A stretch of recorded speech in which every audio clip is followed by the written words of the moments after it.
Hello students, and you are most welcome to very important class of matrix. Okay, and today we will study to solve the linear equations in three variables using matrix method. Okay, and this is very important for board exam. There is 100% guarantee for the board exam for this question, this concept. Okay, question is of linear equation in three variables and you have to solve using matrix method.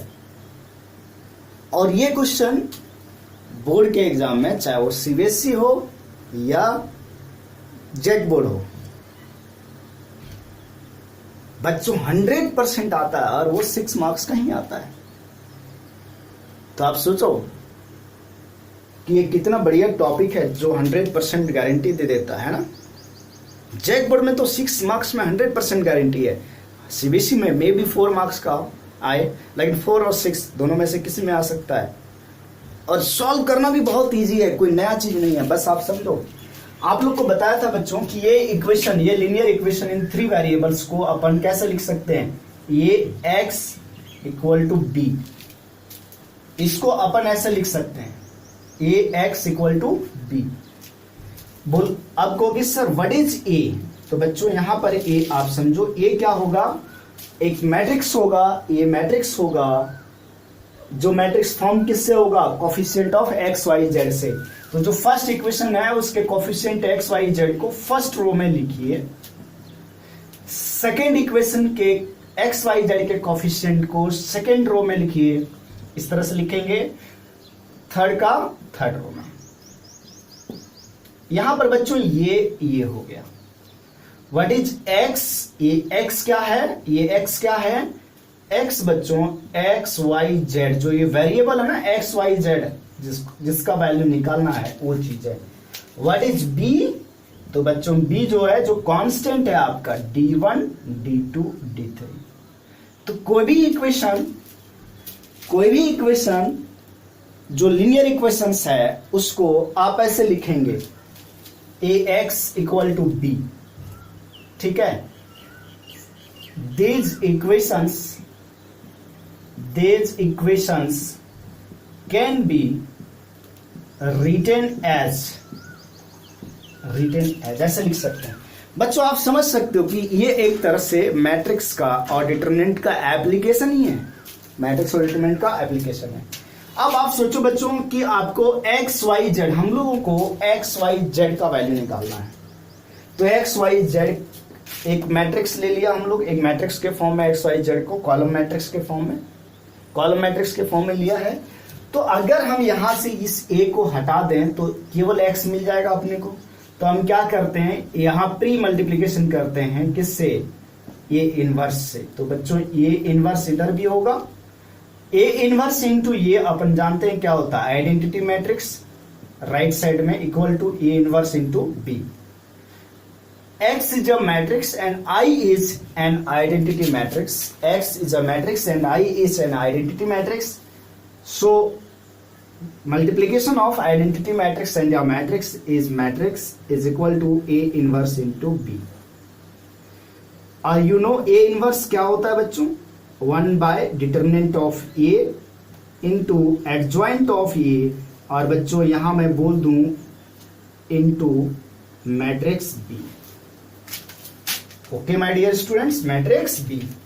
ये inverse क्या होता है, ये inverse होता है 1 by determinant of A into adjoint of A और into B. तो बच्चों इधर जो राइट साइड में सॉल्व करके आएगा, इधर जो सॉल्व करके आएगा वो क्या आने वाला है, एक मैट्रिक्स आने वाला है. एक्स क्या है, एक मैट्रिक्स है. तो इक्वालिटी ऑफ मैट्रिक्स से हम लोग एक्स वाई जेड का वैल्यू निकाल लेंगे. आप सीखोगे अभी. अब बच्चों आप लोग को पता है कि ये जो linear equation in three variable है, इसका सॉल्यूशन एग्जिस्ट कर भी सकता है, सॉल्यूशन एग्जिस्ट नहीं भी कर सकता है, और सॉल्यूशन अगर एग्जिस्ट करता है तो सॉल्यूशन यूनिक भी हो सकता है या इनफाइनाइट सॉल्यूशन भी हो सकता है। एक चीज और बताया था बच्चों कि अगर सॉल्यूशन एग्जिस्ट करता है तो वैसे सिस्टम ऑफ इक्वेशन को कंसिस्टेंट बोला जाता है, और अगर सॉल्यूशन एग्जिस्ट नहीं करता है तो वैसे सिस्टम ऑफ इक्वेशन को इनकंसिस्टेंट बोला जाता है। आप जानते हो जो बच्चे डायरेक्ट लेक्चर देख रहे हैं कंसिस्टेंट इनकंसिस्टेंट वगैरह जो अपन डिटेल में डिस्कस किया है, और वो कहाँ डिस्कस किया है? Cramer's rule. आप डिटर्मिनेंट के वीडियो में जाना, कहाँ डिटर्मिनेंट में पढ़ा है, डिटर्मिनेंट में आप जाना, वहां क्रैमर्स रूल पढ़ना, उसमें सारी चीज डिस्कस करा गया है। इसलिए मैं यहाँ पर ज्यादा एक्सप्लेन नहीं कर रहा हूँ, क्वेश्चन पे चलेंगे। हाँ बच्चों, जो मैं बोला कि सॉल्यूशन कंसिस्टेंट होता है, इनकंसिस्टेंट होता है, एक सॉल्यूशन होता है, इनफाइनाइट सॉल्यूशन होता है, इस फॉर्मूला से अपन कैसे चेक करेंगे? तो आप इसको देखो कि बच्चों यहाँ पर डिटरमिनेंट के वैल्यू का दो केस हो सकता है, आपको पता है। अगर डिटरमिनेंट जीरो हो सकता है और डिटरमिनेंट का वैल्यू नॉट जीरो हो सकता है, नॉन जीरो, दो चीजें हो सकता है। डिटरमिनेंट का value not equal to zero होगा। अगर बच्चों डिटरमिनेंट का वैल्यू जीरो नहीं होगा तो यूनिक सॉल्यूशन एग्जिस्ट करेगा। कैसा सॉल्यूशन एग्जिस्ट करेगा बच्चों? यूनिक सॉल्यूशन, मतलब सिंगल सॉल्यूशन। और अगर सॉल्यूशन एग्जिस्ट करता है तो वैसे सिस्टम को हम क्या बोलते हैं? Consistent. Okay my dear student, समझ गए होंगे। मैं फिर से बोला, अगर बहुत ज्यादा डिटेल में आपको जाना, बढ़िया से देखना आपको, तो आप क्रैमर्स रूल डिटरमिनेंट में जो पढ़ाया था वहां चले जाइए, क्योंकि इस क्वेश्चन को, इस कॉन्सेप्ट को एक बार और हम लोग पढ़ चुके हैं using determinant method, Cramer's rules. तो बाकी कॉन्सेप्ट सेम ही है, बस यहाँ एक मेथड अलग हो जाएगा। बच्चों अगर डिटरमिनेंट का वैल्यू जीरो हो गया तब क्या होगा? तो बच्चों अब इस पे डिपेंड करता है, इस चीज पे, किस पे? Adjoint of A into B पे। ये जीरो भी हो सकता है और adjoint of A into B not equal to zero भी हो सकता है। ठीक है बच्चों, क्या हो सकता है? जीरो भी हो सकता है और नॉट इक्वल टू जीरो भी हो सकता है। अगर बच्चों ये जीरो के इक्वल नहीं हुआ, adjoint of A into B zero के इक्वल नहीं हुआ, तो इसका मतलब क्या होगा? समझो कि x इक्वल टू आपने क्या लिखा है? Adjoint of A into B divided by determinant of A. ऊपर वाला जीरो नहीं है, कोई नंबर है, ठीक है, मान लेते हैं ये है। डिटरमिनेंट का वैल्यू देखो जीरो हो चुका है, तो जीरो। तो आप ही बताओ, समथिंग बटे जीरो क्या डिफाइंड होता है क्या? Not defined.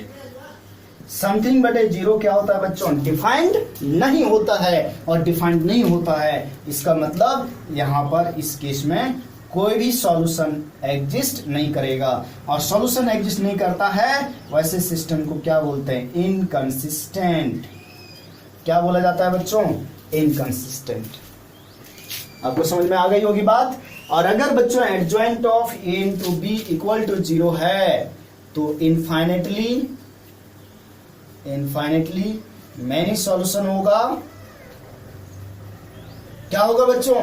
Infinitely many solution और नो सॉल्यूशन, दोनों केस हो सकता है।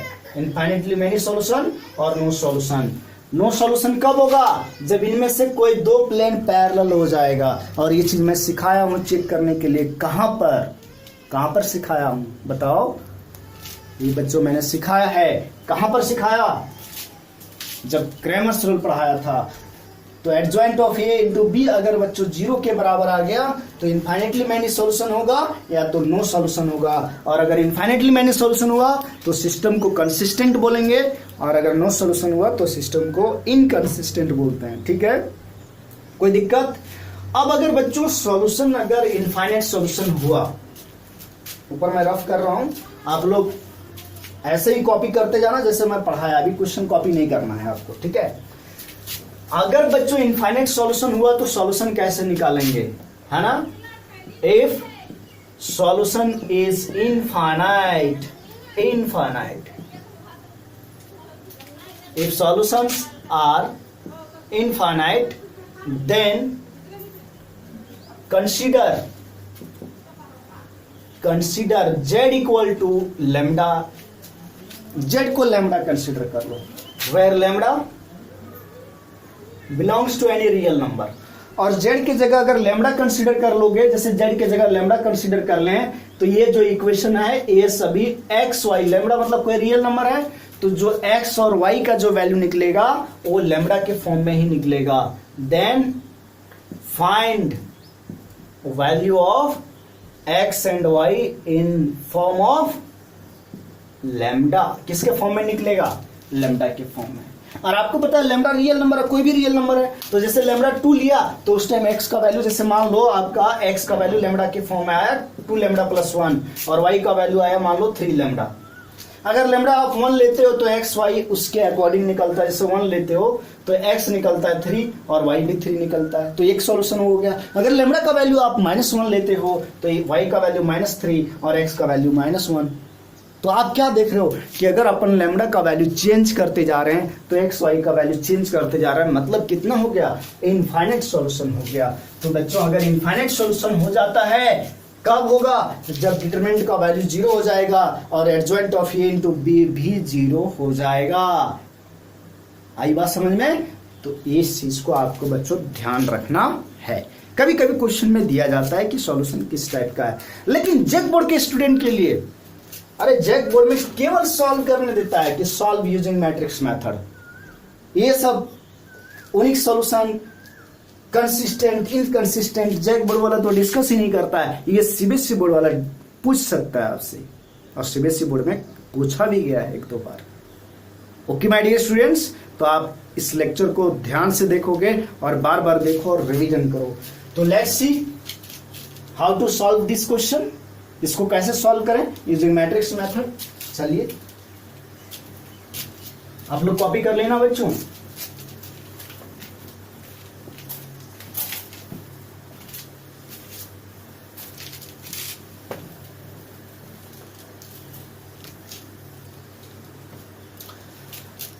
देखो बच्चों, सबसे पहले क्या करना है, अबव इक्वेशंस तो गिवन इक्वेशंस एकदम सॉल्यूशन ऐसे स्टार्ट करो। Given equations can be written as ax equal to B where ये इज इक्वल टू, देखो बच्चों ये लिखना मैट्रिक्स एक्स वाई जेड का कोफिशिएंट 1 2 1 1 2 1। यहां देखो एक्स का कोफिशिएंट 1, वाई नहीं है, वाई जिंदा नहीं है, तो वाई का कोफिशिएंट 0 रहा होगा तभी ना जिंदा नहीं है। जेड का कोफिशिएंट 3, एक्स का कोफिशिएंट 2, वाई का कोफिशिएंट -3 और जेड नहीं है तो जेड का कोफिशिएंट 0। यू नो बच्चों x, what is x? X y z. And what is B matrix? This is constant 7 11 1। मिल गया आपको? तो दिस इंप्लाइज दैट करके आप इसको क्या लिख सकते हो बच्चों, ये इनवर्स इनटू बी, और आप क्या लिख सकते हो बच्चों 1 by determinant of A into adjoint of A into क्या बच्चों बी। कोई दिक्कत? तो आप सबसे पहले देखो सारा काम किसका है, ए मैट्रिक्स का। तो मैट्रिक्स ए जो गिवन है, ये क्या गिवन है 1 2 1 1 0 3 2 -3 0। अब आपको बच्चों देखो फाइंड क्या करना है, डिटरमिनेंट फाइंड करना है और एडजॉइंट फाइंड करना है। सबसे पहले क्या करना है, डिटरमिनेंट फाइंड करो, फिर क्या फाइंड करो, एडजॉइंट फाइंड करो। क्या फाइंड करो बच्चों, डिटरमिनेंट फाइंड करो और फिर एडजॉइंट फाइंड करो। तो सबसे पहला काम है बच्चों डिटरमिनेंट फाइंड करता है, डिटरमिनेंट ऑफ ए क्या आएगा देखो 1 रो के अलोंग, फर्स्ट रो के अलोंग एक्सपेंड कर रहा हूं, 1 ये हटा और ये हट गया तो 0 × 0 -9 माइनस ऑफ -9 तो ये +9 हो जाएगा, 0 + 9। फिर बच्चों -2 ये हटा तो 1 × 0 0 -6 बच्चों -6 +1 ये हटा ये -3 -0। तो बच्चों डिटरमिनेंट ऑफ ये आया आपका 9 + 12 -3 और ये आ गया बच्चों 18।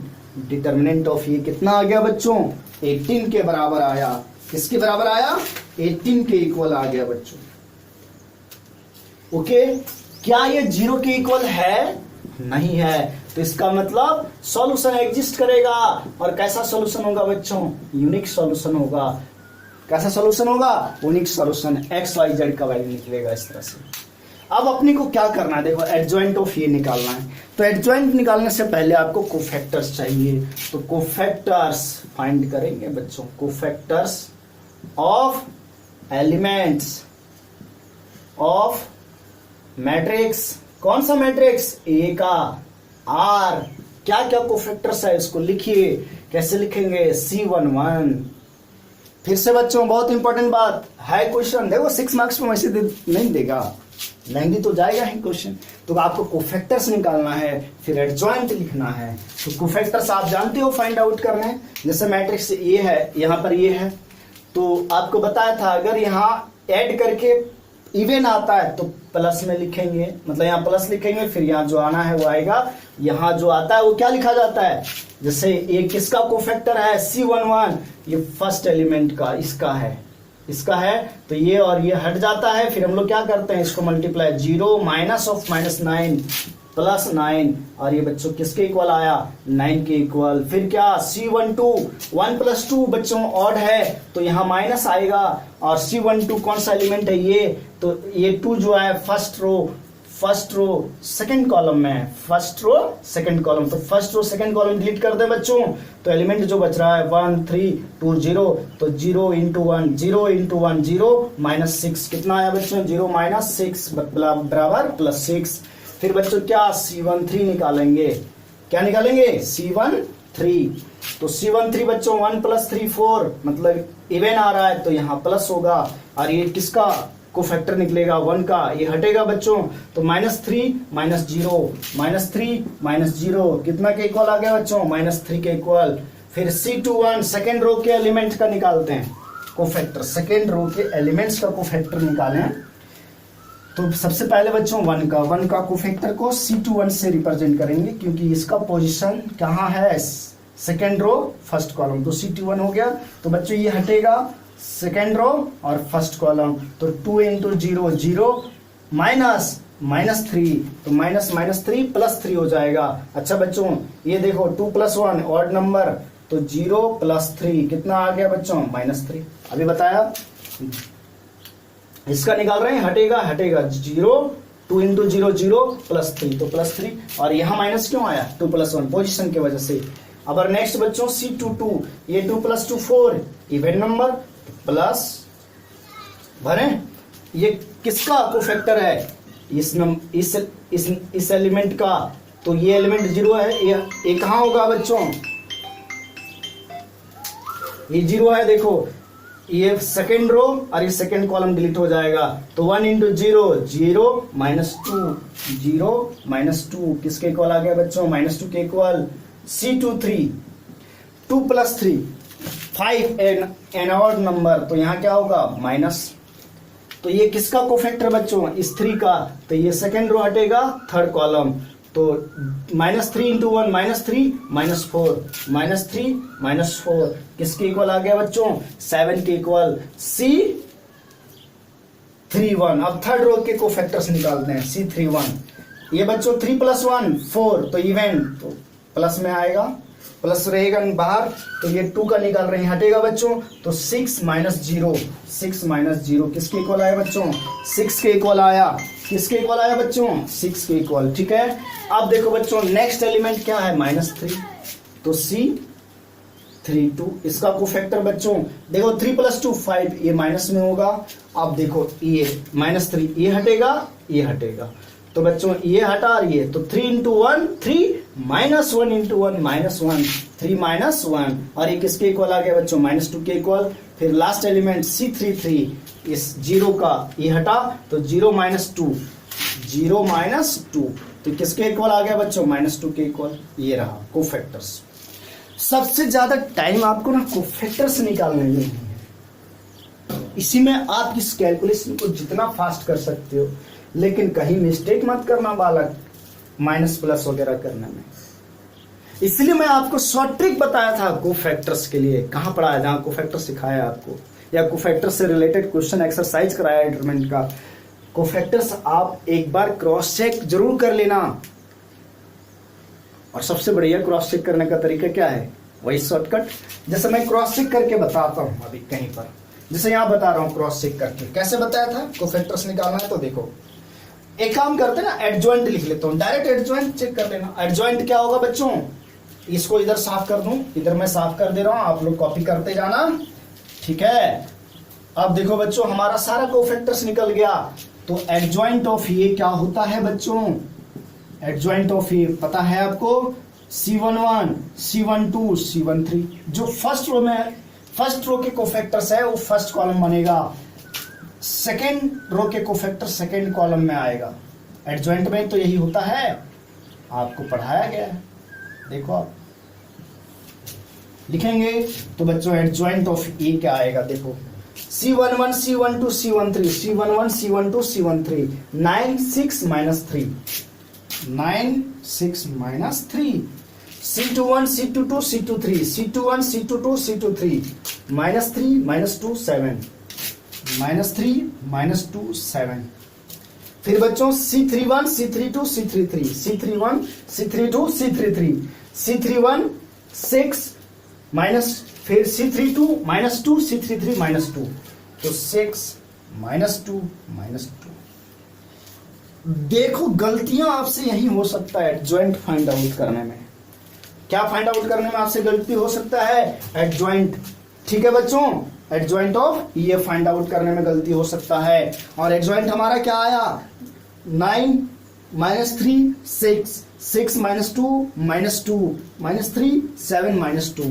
आप चेक कर सकते हो शॉर्टकट मेथड से जो आपको बताया गया है। आप लेक्चर देखो, प्रीवियस लेक्चर, एक लेक्चर में लिखा गया है कि find inverse with in 60 seconds, with in 1 minute. वहां पर आप देखोगे तो चेक करोगे क्रॉस चेक, तो एडजॉइंट ये सही है। तो बच्चों देखो हमारा जो फार्मूला था x इक्वल टू क्या लिखा था, 1 by determinant of A adjoint of A into B, ये लिखा था। एडजॉइंट ए निकाल लिया, डिटरमिनेंट ए निकाल लिया, और बी तो आपको पता ही है कि वो लिखा हुआ पहले से था। तो अब हम लोग आगे चलते हैं, ओके माय डियर स्टूडेंट्स। तो एडजॉइंट भी निकाल लिए हम लोग। आप देखो बच्चों उसके बाद आपको क्या लिखना है, उसके बाद आपको लिखना है वी नो दैट, क्या जानते हो, देखो x equal to 1 by determinant of a into adjoint of a into क्या बच्चों, b। ये चीज जानते हो। x 1 बाय डिटरमिनेंट कितना आया था अपना, 18 आया था क्या, डिटरमिनेंट कितना आया था, 18, तो 1 बाय 18। एडजॉइंट ऑफ ये निकाल चुके हो, 9 -3 6, 6 -2 -2, -3 7 -2 इंटू मैट्रिक्स बी मैट्रिक्स क्या था, एक कांस्टेंट से जो बना था कॉलम मैट्रिक्स C11 7 11 1 ये था। अब यहां पर एक बात सुनो बच्चों, आप ये कभी भी गलती मत करना कि 1 बाय 18 को अंदर मल्टीप्लाई कर देना। ये 1 बाय 18 सबसे लास्ट में मल्टीप्लाई होगा, मतलब 1 बाय डिटरमिनेंट ये सबसे लास्ट में मल्टीप्लाई करना। सबसे पहले आप इन दोनों को सॉल्व करना। तो बच्चों आप लोग को मल्टीप्लिकेशन आता है, और ये x का मतलब क्या हुआ बच्चों, x y z, you know x y z। ये matrix equal to 1 by 18 into, अब इसको मल्टीप्लाई करेंगे। तो मल्टीप्लाई कैसे होता है बच्चों, रो बाय कॉलम। फर्स्ट मैट्रिक्स का रो सेकेंड मैट्रिक्स के कॉलम के साथ मल्टीप्लाई होता है। जो बच्चे नहीं जानते हैं वो मैट्रिक्स मल्टीप्लिकेशन का जो कॉन्सेप्ट है उसको पढ़ो। मतलब ये देखो बोर्ड के एग्जाम में क्यों आता है, ये 6 मार्क्स में आपसे ये पूरा रिवीजन पूछ ले रहा है। डिटरमिनेंट निकालना आना चाहिए, कोफैक्टर्स निकालना आना चाहिए, एडजॉइंट का फार्मूला आना चाहिए, इनवर्स का फार्मूला आना चाहिए, ठीक है। इसलिए ये क्वेश्चन बोर्ड एग्जाम में 100% देता है, क्योंकि ये सारा चीज पीछे का आपका खखोर लेता है, पूरा नॉलेज होना चाहिए, ठीक है। चलिए लेट्स सी, मल्टीप्लाई भी करना आना चाहिए। देखो 9 इंटू 7 63, 3 -3 इंटू 11 सेकेंड एलिमेंट के साथ -33, 6 into 1 +6। First row first column के साथ मल्टीप्लाई हुआ। अब उधर कॉलम है ही नहीं कि और मल्टीप्लाई, तो सेकेंड रो को कॉलम से मल्टीप्लाई करो। 6 इंटू 7 42, 7 6 42, -22 और -2, फिर बच्चों -3 इंटू 7 -21, 11 7 77, और ये -2 इंटू 1 -2। बच्चों सॉल्व करें इसको x y z, और सॉल्व करने से क्या आने वाला है, देखो ये क्या आएगा, ये मैट्रिक्स क्या आएगा, बताओ बच्चों क्या आएगा, क्या 36 18 54 आ रहा है, सॉल्व करो 36 18 54। अब कितना मजा आएगा, अब इसको मल्टीप्लाई करोगे तो मजा आएगा। अब अंदर ले जाओगे बच्चों तो 18 दूना 36, 18 कटा, 18 तिया 54। ये दोनों मैट्रिक्स इक्वल है, और इक्वल है तो अपन क्या लिख सकते हैं, x जो एलिमेंट है वो 2 के इक्वल होगा, y जो एलिमेंट है वो 1 के इक्वल होगा, और z जो एलिमेंट है वो 3 का इक्वल होगा, और ये आपका फाइनल आंसर होगा। अगर इतना आप कर देते हो आपको 6 मार्क्स मिलेगा, आपको 6 मार्क्स मिल जाएगा। ओके माय डियर स्टूडेंट्स, तो ये यूनिक सॉल्यूशन के लिए था। अगर आप डिटरमिनेंट निकालते हो और ये 0 हो गया, फिर भी आपको एडजॉइंट फाइंड आउट करना पड़ेगा। एडजॉइंट क्या बताया था, सारा कंडीशन किस पे था, adjoint of A into B पे, इतना तो आपको फाइंड आउट करना ही पड़ेगा।